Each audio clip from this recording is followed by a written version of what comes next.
Hello दोस्तों, स्वागत है आपका इस अद्भुत यात्रा में जहां हम जानेंगे पृथ्वी के विकास की कहानी। आज हम बात करेंगे पृथ्वी के रोमांचक विकास के बारे में। यह कहानी है हमारे ग्रह की, जो अनगिनत रहस्यों और अद्भुत घटनाओं से भरी हुई है। क्या आप जानते हैं कि हमारी प्यारी पृथ्वी की उम्र लगभग 4.5 अरब साल है? हाँ, सही सुना आपने। यह समय अवधि इतनी विशाल है कि इसे समझना भी मुश्किल है। चलिए इस अद्भुत यात्रा पर चलते हैं और जानते हैं कि कैसे हमारी पृथ्वी ने अपने आप को इस रूप में ढाला। शुरुआत होती है बिग बैंग से। यह वह घटना थी जिसने पूरे ब्रह्मांड को जन्म दिया। जब एक विशाल विस्फोट ने ब्रह्मांड को जन्म दिया, तब से लेकर अब तक की यात्रा वाकई में अद्भुत है। इसके बाद छोटे छोटे कणों ने मिलकर हमारी पृथ्वी को आकार दिया। यह प्रक्रिया लाखों सालों तक चली।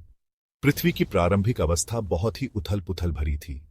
ज्वालामुखी फटते थे, बिजली गिरती थी और वातावरण में गैसें भरपूर थीं। यह समय पृथ्वी के लिए बहुत ही चुनौतीपूर्ण था, लेकिन यह सब कुछ एक बड़े बदलाव की ओर इशारा कर रहा था। लेकिन धीरे धीरे चीजें शांत होनी शुरू हो गईं। वातावरण स्थिर हुआ और जीवन के लिए अनुकूल परिस्थितियां बनने लगीं। फिर आया वह समय जब पृथ्वी पर पानी का आगमन हुआ। पानी ने पृथ्वी की सतह को ढक लिया और जीवन के लिए आवश्यक तत्व प्रदान किए। हाँ, आप सही सुन रहे हैं। पानी ने ही जीवन को जन्म देने का रास्ता खोला। पानी ने जीवन के लिए एक नया द्वार खोला। लगभग 3.8 अरब साल पहले सूक्ष्म जीवों ने पानी में जन्म लिया। यह सूक्ष्म जीव ही पहले जीव थे जिन्होंने ऑक्सीजन उत्पन्न की। यह एक महत्वपूर्ण मोड़ था। करीब 1.5 अरब साल पहले जीवन ने नया मोड़ लिया। बहुकोशिकीय जीवों का विकास हुआ और जीवन की विविधता बढ़ी। यह समय जीवन के विकास के लिए बहुत ही महत्वपूर्ण था। बहुकोशिकीय जीवों ने पृथ्वी पर जीवन को एक नई दिशा दी। करीब 1.5 अरब साल पहले जीवन ने नया मोड़ लिया। बहुकोशिकीय जीवों का विकास हुआ। बहुकोशिकीय जीवों का विकास हुआ और जीवन की विविधता बढ़ी। यह समय जीवन के विकास के लिए बहुत ही महत्वपूर्ण था। अब समय आया डायनासोर का। लगभग 65 मिलियन साल पहले ये विशालकाय जीव हमारी पृथ्वी पर राज करते थे। डायनासोर का समय पृथ्वी के इतिहास में एक महत्वपूर्ण अध्याय है। ये जीव बहुत ही विविध और अद्भुत थे, लेकिन एक विशाल उल्का पिंड ने इनका अंत कर दिया।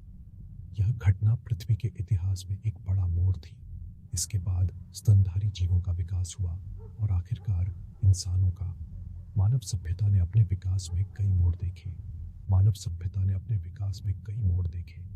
आग की खोज से लेकर चांद पर कदम रखने तक हमने बहुत कुछ हासिल किया है। इसके बाद स्तनधारी जीवों का विकास हुआ और आखिरकार इंसानों का। मानव सभ्यता ने अपने विकास में कई मोड़ देखे। मानव सभ्यता ने अपने विकास में कई मोड़ देखे। आग की खोज से लेकर चांद पर कदम रखने तक। आग की खोज से लेकर चांद पर कदम रखने तक हमने बहुत कुछ हासिल किया है। चांद पर कदम रखने तक। आज हम इस अद्भुत यात्रा का हिस्सा हैं। आज हम इस अद्भुत यात्रा का हिस्सा हैं। हमारी पृथ्वी का यह विकास वास्तव में रोमांचक और प्रेरणादायक है। हमारी पृथ्वी का यह विकास वास्तव में रोमांचक और प्रेरणादायक है। तो दोस्तों, उम्मीद है आपको यह सफ़र पसंद आया होगा। तो दोस्तों, उम्मीद है आपको यह सफ़र पसंद आया होगा। अगर हाँ, तो लाइक और सब्सक्राइब करना ना भूलें। धन्यवाद। अगर हाँ, तो लाइक और सब्सक्राइब करना ना भूलें। धन्यवाद।